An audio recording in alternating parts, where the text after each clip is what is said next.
Hello everyone, welcome back. We have one last trade video here to discuss. We have seen an Atlantic Division swap between the Ottawa Senators and the Detroit Red Wings. We'll touch on the David Perron trade coming up right now.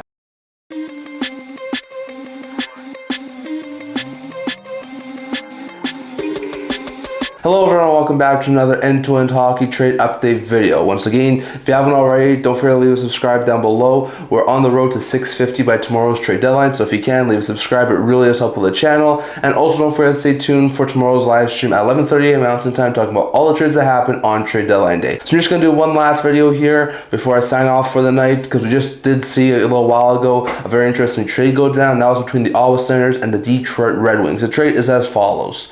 The Ottawa Senators acquired a conditional 2026 fourth round pick from the Detroit Red Wings in exchange for David Perron. So this is a very interesting trade. For the Red Wings, it's a very buy low option. Perron is currently injured, but the conditions on the pick are attached to his injury status. So it's a very buy low option here for the Wings. The Wings are looking like they're going to be a playoff team, so adding another veteran who's really good in the playoffs. Like, he helped Ottawa, he has helped St. Louis, he helped Vegas all those years back in the playoffs. So he's a really good playoff performer. So adding a veteran to a younger team like Detroit, who has some experience in the playoffs, not a bad pickup here from Detroit. Perron was actually playing with Detroit a couple of years back before he actually signed in free agency with the Ottawa Senators. So it's a little bit of a return for David Perron going back to Detroit. So not a bad pickup here from the Wings, and it provides some added forward help for the Detroit Red Wings. He's 37 years old. He's a left winger in the final year of his deal, making $4 million. So far this year, had 10 goals and 25 points in 49 games, but hasn't played since January 20th due to an injury. So this could be a trade that doesn't really work out for the Red Wings if Perron never recovers from his injury before the playoffs start.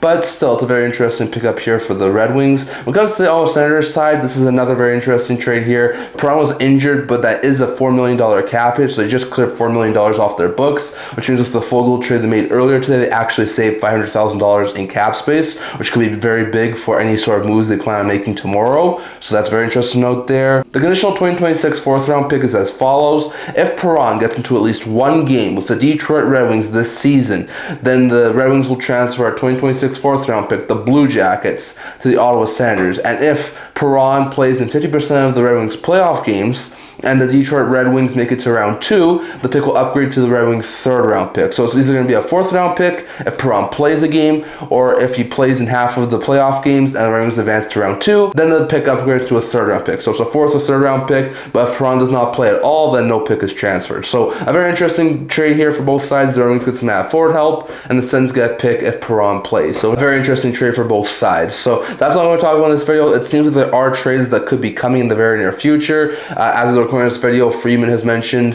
that Carrick is potentially getting dealt to the Buffalo Sabres from the New York Rangers. There's been a couple of other recent reports speculating that Stanley and Shen in Winnipeg are both also heading to the Buffalo Sabres. There's also been some talk about Tampa potentially working on a deal with Toronto to maybe acquire a couple of their players. There's been some talk that Columbus is heating up when it comes to the Connor Garland sweepstakes, and that could be a trade that we could see in the very near future. So once again, if any of these trades happen, I'll talk about them on tomorrow's live stream at 11:30 a.m. Mountain Time. I might have some recap videos after that, so we'll see how everything goes. But definitely, this is my last video for the night. Perron gets dealt to Detroit for a fourth round pick, and it could work out for both sides. At the very least, we will touch on any other trades that happen later tonight or tomorrow morning during my live stream that will start at 11:30 a.m. Mountain Time. So definitely don't forget to stay tuned for that, but that's all I'm going to talk about in this video. Once again, if you can leave a subscribe, it really does help with the channel. We are trying to hit 650 by tomorrow's trade deadline. We are, I think, 14 or 13 subscribers away, so if you can, hit the subscribe button. It really does help with the channel, and I'll see you guys tomorrow for my live stream. God bless y'all, and I'll see y'all tomorrow.